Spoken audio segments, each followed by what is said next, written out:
আজ দেখাবো পালং শাক। চলুন দেখে নিই।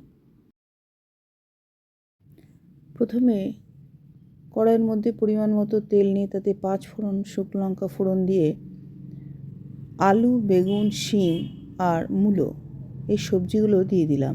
দিয়ে একটা ঢাকা চাপা দিয়ে দিলাম। 2-3 মিনিট পর ঢাকনা খুলে একটু নাড়াচাড়া করে পালং শাকগুলো দিয়ে দিলাম।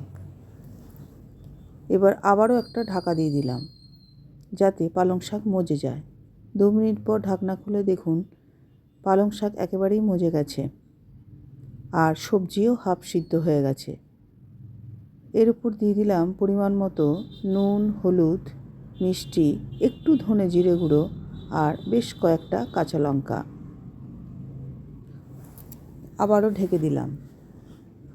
3-4 মিনিট পর ঢাকনা খুলে দেখুন পালং শাক, সবজি সমস্তই সিদ্ধ হয়ে গেছে।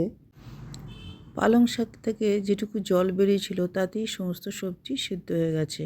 এরপর দিয়ে দিলাম বেশ ফ্রেশ ধনেপাতা আর একটু মাখন। না, মাখন না দিলেও চলে, কিন্তু মাখন দিলে পালং শাকের একটা নিজস্ব একটা কাঁচা কাঁচা গন্ধ আছে, সেটাকে কভার করার জন্যই এই মাখনটুকু দেওয়া। ইচ্ছে করলে আপনারা দেবেন, নাও দিতে পারেন, এমনিও খুব সুন্দর হয়। দেখুন প্লেটিং করে নিয়েছি, খেতেও ভালো হয়েছিল, তাই আপনারাও করুন। ভালো থাকুন।